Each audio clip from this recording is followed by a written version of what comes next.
जोंनि बिग्रायारिखौ सोरबा जुदि आखाइ होयोब्ला जोंनि बिग्रायारिखौ सोरबा जुदि एफआइआर होनानै जुदि बेबायदि केस जुदि होनो सानदोंब्ला गोजानाव था बेनिफ्राय मानो होननानै बुङोब्ला बिग्रायनाया ओरैबायदि जागोन मानो होननानै बुङोब्ला थैया जाखांदों। डेन्जार गरम खाना रायजो राजा नोंथांमोन फुरा मानि मा होनो प्रमद बुन्दु बिथां आरो दिपेन बर' बिथांनि माने भेक्सिन मोनदान एकदम नंखायनो दा थैया गरमथार फुरा दम होलाबायदों फाग्लासो दा थैया ओरैबायदि गोदौदोंनो माने डेन्जार जागोन जाहैदों। दा बिथांमोना सिन्था खालामनांगोन दिनैनि दिनाव बांद्राय गोर जोंनाय अरादि थाब गोमोरो बेखौ खेल लायाखै। बांद्राय रोहो रोहो गोदौनाय अराव बै केटलियाव गाइखेरनि साहा फुदुङोब्ला बे गाइखेरनि साहाया गोदौग्लुंनानै बे ब्लाव ब्लाव जोंनाय अरादि थाब गोमोरो बिथांमोनाखौ सिन्था खालामाखै नङा होमबा रायजो राजा नोंथांमोन। दा दिनै बिथांमोना बबे मेलेमजों मुलुगसोलोंसालिखौ दैदेनो आरो बै मुलुगसोलोंसालिनि फिउचारा जोबनायाव मा जाहैगोन रायजो राजा नोंथांमोन आं बेखौसो दिनै बिथांमोनाव कुइसन खालामनो लुबैदों। दा बिथांमोना सिन्था खालामनाया मोजां इलिगेल भाबै जुदि आन्दलन खालामदोंब्ला बिथांमोना बिमा बिफानाव सोंनानै फैखा जों ओरैबायदि दावहायाव बारसोमगोन आइ आफा होननानै खुला खुलि आरो लिगेल भाबै जुदि आन्दलन खालामोब्ला जाहा बेयाव बुंनांगौ जेबो गैया रायजो राजा नोंथांमोन सिन्था खालाम। दिनै बिथांमोना गोदौफुनाय अर लानानै मुलुगसोलोंसालिखौ दैदेनोब्ला बै मुलुगसोलोंसालिनि फरायसा फरायसुलिफोरनि लाइफआ मा जानो हागौ बेखौ सिन्था खालामदों नोंथांमोनहा। दा बै 5 बोसोराव नोंथांमोननि सरकारा जोबलांबाय नोंथांमोननि दादागिरि गुन्दागिरिया दिनै दद्रबाय एम्फौ दद्रनायफोरबायदि फिथोब थोबनो बै माने फिथोब सिङाव दद्रनाय बायदि दद्रबाय दिनैहाय। दा दिनै नोंथांमोनहा लिगेल हिसाबै आन्दलन खालामदोंब्ला दिनै मानो नोंथांमोननि फरायसुला फरायसुलिफ्रा हस्टेलनिफ्राय दिनै मानो खारनो गोनां जाखो मानो खारनो गोनां जाखो मानो खारखो नोंथांमोना दिनैनि दिनाव दा बेसो साननो गोनां। लिगेल भाबै आन्दलन खालामोब्ला बेयाव जेबो बुंनांगौ गैया। दिनै नोंथांमोना जे एसटिखौ लानानै दावराव जादों आरो एसटिखौ लानानै दिनै आसाम एसेम्ब्लियाव पास जानायनि बाथ्राखौ बुंदों बिनि प्रुफआ बोरो नोंथांमोनाथ' दिनै मोखास्थावसो आन्दलन खालामदों सोरनिबा थुनायाव नङा दे सोरनिबा थुनायावसो दिनै नोंथांमोना आन्दलन खालामदों। दिनै नोंथांमोनाथ' दद्र'नो थांगासिनो दं। दिनै साननांगोन लाख लाख बर' जोहोलावजोफ्रा बे बिटिसिनि थाखाय नांथाबदों जिउ होबोदों गोबांफ्रानो आरो गोबांफ्रा दासिमबो जेल खानायाव दङ। दिनै नोंथांमोननि सरकारा थगायदों एनडिएफबि बिदा फंबायफोरखौ खेल दङ खेल दङ। दा दिनै मा हालाय हाफाय जाखो दिनै जाथिनि थाखाय गोबां बिदा फंबाय जोंनि बुहुमनि बर' फिसाफ्रा नांदों खिन्थु बेनि गेजेराव दिनै मोदैखौ सोर फुगारनांदों दिनै सोरनि बिखाया गावदों बेखौ सिन्था खालामनांगोन। जाय बिमा बिफाया गावनि गथ'खौ खोमाजादों खोमानानै लानो गोनां जादों बै बिमा बिफायासो मिन्थिगौ बिथांमोननि बिखाया माबायदि गावदों आरो मेगनाव माबायदि मेगन बोहैदों सोर नुनो। बे मोनसे बाथ्रा नोंथांमोना जानला मोनला गरम जाला फैबा जानाय नङा एसे सिन्था खालामनानै आन्दलनखौ खालामनाया मोजां आरो बेखौबो सिन्था खालामनांगोन दिनै सोरनिबा दुखुआव सोरबा गाबग्रा रावबो गैया मिनिग्रासो दं। दा बेखौबो सिन्था खालाम। दा दिनै नोंथाङा गरम गरम दावहायाव बारसोमगोन माब्लाबा समाव बै गुदुं थैया बै थान्दा बरफआव बे गेसाव गेसाव नाखौ दोननानै सुहाबनाय बायदि सुहाबब्लासो थाल मोनगोन नोंथांमोना नङा होमब्ला।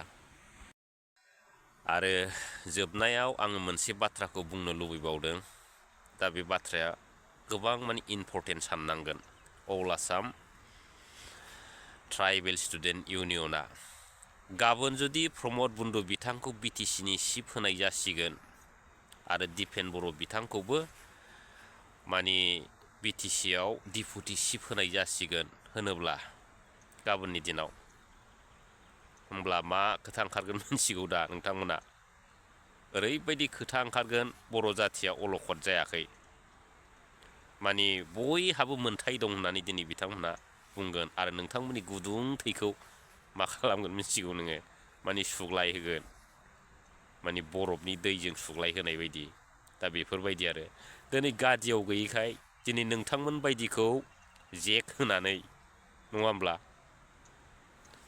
अराव घि होनानै जोंब्लाव होनाय बायदि दिनै नोंथांमोननि जेनाखि जिउ सोलेरखौ थैखौ दिनै गरम खालामदों दा बैफोरबायदिनो बिथांमोना जुदि गादियाव फैयोब्ला बिथांमोनहा माने मा होनो थान्दा खालामनोबो बांद्राय गोबाव सम नांनाय नङा नोंथांमोन बायदिनि थैखौ जिहेथु दिनैनि दिनाव जाय आन्दलनाव ओंखारदों बिसोर दिनै मोसौ साइसनि मानसिफ्रासो बे आन्दलनाव बाहागो लादों मानो होनना बुङोबा दिनै गोथार बिटिसिखौ सिफायनो हानाय बुख्रुब बुसि खालामनो हानाय फोजोबस्रांनो हानाय बैफोरबायदि बेक्तिया सोर बे मोसौ गियाननि मानसि नङाबा रायजो राजा नोंथांमोन दा मोजाङै कमेन्ट खालाम रायजो राजा नोंथांमोन दिनै बिथांमोना बुजिनानै लानाया मोजां बे गरम गरम जाग्रा सानै साथामसो बिदा फंबाय बिथांमोनहा दिनैनि दिनाव सिन्था खालामनो गोनां होननानै जों सानो जिहेतु दिनैनि जेनाखि आन्दलन बे आन्दलना लिगेलि आन्दलन जायाखै दिनै सोरनिबा थुनायाव जोंहांनाय अराव गिहि लुनानै जोंब्लाव होनाय बायदि जेरै नोंथांमोननि थैखौ जोंब्लाव होदों खिन्थु बै बिथांमोनहा नोंसिनि खैफोराव रावबो बारसोमग्रा गैया बेखौले सिन्था खालाम नोंथांमोना आरो बारंबार बुंहरखानाय जायो दा अल आसाम ट्राइबेल स्टुडेन्ट इउनियन नङा होमब्ला जों मानियो जाथिनि अलखदाव गसंनाया मोजां गसंनांगौ खिन्थु जाथिखौ अलखदनिफ्राय बोखांनायनि मुङाव दिनै जाथि फोजोबस्रांनायनि खामानि मावनायासो अल आसाम ट्राइबेल स्टुडेन्ट इउनियननि थाखाय मोनसे दुखुनांथाव बाथ्रा दिनै बिटिसिखौ फोजोबस्रांनाय जाथिखौ फोजाखांनायनि मुङाव बिटिसिखौ फोजोबस्रांनायनि जेनाखि मा होनो पलिसि बे पलिसिखौ नोंथांमोना लायाखै होनबा दा दिनै बेखौनो बुंगोन आङो खुला खुलि जोंनाथ' खुनु रावखौबो गिनाय गैया आरो गिनाय होननाय बुस्थुआनो जोंनाव गैया आरो जे बाथ्राया सैथो आरो जे बाथ्राया जों बुंदों बे बाथ्राया दिनैसिम जाबोबाय थादों दिनै बिटिसि फोजोबग्रा आफादफोरखौबो जोंबो ओरैनो नायनानै थानायाव गैया रायजोफोर सिदा सिदि बाथ्रा जिहेथु बे बिटिसिनि थाखायनो लाख लाख बर' रायजो राजाफ्रा गोबां जेंना जेंसिफोरजों भुगिनांबोबाय आरो गोबां जिउ होबोबाय आरो गोबां बिमाफ्रा रान्दि जाबाय आरो गोबां माने अनेक माने बिथिंजों बायदिसिना बर'फ्रा दुखु खस्थ' सैनांनो गोनां जाबाय बिनिखायनो जों दासिमबो बुंदों जुदि एसटि होबथानायनि नामाव बिटिसि फोजोबनायनि मोनसे आन्दलन जायोब्ला बे आन्दलना डेन्जार गिथाव जागोन ओरैबायदि गिथाव माने साननानैबो मोननाय नङा सोरबा फरायसुला फरायसुलि होनबाबो बेयाव खुनु ओंथियानो बेरखांनाय नङा बायदि जों साननो गोनां जागोन आरो क्लियार बाथ्रा आरो आं मोनसे खोथा कुइसन खालामबावगोन दिनै 26टा जनजाति 26टा आफादखौ लानानैनो दिपेन बर' बिथांमोनहा प्रमद बन्दु बिथांमोनहा थांनाय इलेक्सनाव जुजिदोंमोन नाथाय बै 26टा आफादफोरजों साफ्रोमबो बर' रायजो राजा बिथांमोनहा दंमोनब्ला दिनै मानो जेनखो थारैनो नोंथांमोननि मावनाय खामानिया बेयाव मोजां जायाखै मिथिगौ दा दिनै नोंथांमोनहा मोजां खामानि मावदोंमोनब्ला दिनै जाय बिथांमोना दिपेन बर' बिथांमोननि आरो प्रमद बन्धु बिथांमोननि गरसे गरनै थाखा मोनजादों बै दैदेनगिरि बिथांमोनाल' बे 26टा आफादनि जानानै UPPL दोलोखौ सापर्ट होदों। खुनु रायजो राजाफ्रा सापर्ट होआखै, बेखौबो बुजिनानै लानाया मोजां। बुजिबाय? एकदम सिदा सिदि बाथ्रा। आरो दिनै जे ST होबथानायनि नामाव दिनै गिदिर गिदिर बाथ्रा बुंग्रा बिथांमोना एसे सानै हयै सिन्था खालाम आरो आन्दलनखौ लिगेल हिसाबै आन्दलन खालाम। खिन्थु इलिगेल हिसाबै आन्दलन खालामब्ला बबेनि दैया बबेयाव बोहैलांगोन बेखौबो सिन्था खालामनानै नाय। आङो रावनिबो जानानै खोथा बुङाखै आरो रावखौबो गिनायाव गैया। बै समाव गियोमोन जेब्लानाखि एबसुआ आंखौ एटाक खालामदों, बे समनिफ्रायनो खुनु गिनाय गैया, बेखौ सिन्था खालामनानै ला रायजो राजा नोंथांमोन। दिनै अल आसाम ट्राइबेल स्टुडेन्ट इउनियननि मुं लानानै ट्राइबेल स्टुडेन्ट इउनियनखौ जेनाखि गोथौ बेहेराव गाब्र'होनायनि, गोथौ हाखराव खोख्लैनायनि आरो जोंब्लावनाय अराव बाज्रुम होनायनि जेनाखि पलिसिखौ लादों, बे पलिसि लाग्राफ्रा सोर? बे जाहैबाय 1 नम्बर प्रमद बर' बिथां आरो 2 नम्बराव दिपेन बर' बिथां रायजो राजाफोर।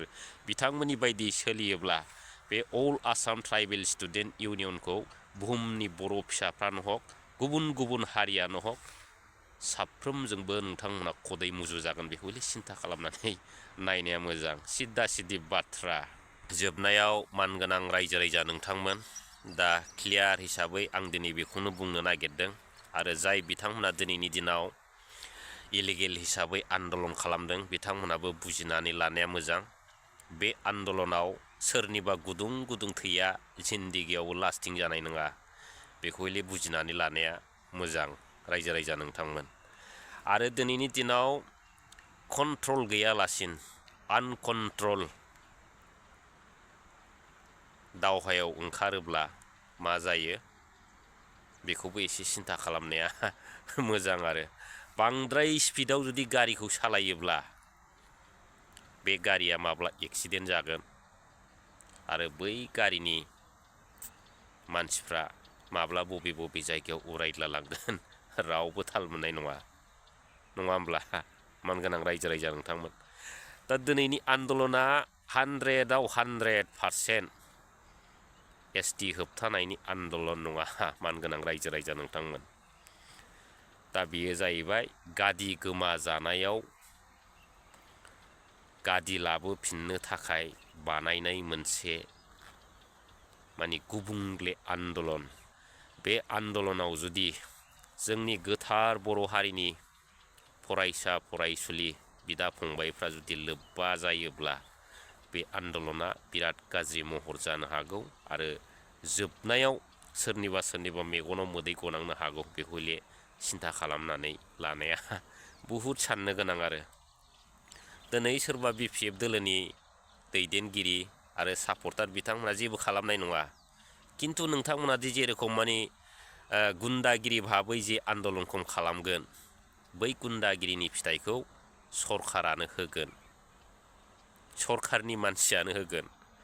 दिनै दाखालिनि आन्दलनाव जुदि नोंथांमोना ओरैबायदि गुन्दागिरि हिसाबै गेट सिफायबाय, सारा एसेम्ब्लिखौनो लथर फथर खालामबाय, 1.5-2 कौटिनि थाखानि खहा खालामबाय। बे समाव जुदि बै लावथि लाग्राफ्रा पुलिस बिफाननि मानसिफ्रा गोबां जुदि गुलि सालायनाय जायोमोनब्ला मा जागौमोन? खायसेयाथ' जिउ गोमागौमोन, खायसे आथिं उथिं बायगौमोन। दा बिनि दायित्वखौ सोर लागौमोन? दिपेन बर' लागौमोन ना अल आसाम ट्राइबेल स्टुडेन्ट इउनियना लागौमोन ना प्रमद बन्धु बिथाङा लागौमोन? दा साननो गोनां आरो बेफोरबायदिनो बहुद साननो गोनां। खिन्थु दिनैनि दिनाव UPPL दोलोनि समाव बेफोरबायदि आन्दलना जायोमोनब्ला बिथांमोना गुलि हगारनायखौ खुनु नायनानै थानाय नङामोन, हगारगौमोन, बिसोर हगारनो थोनगौमोन।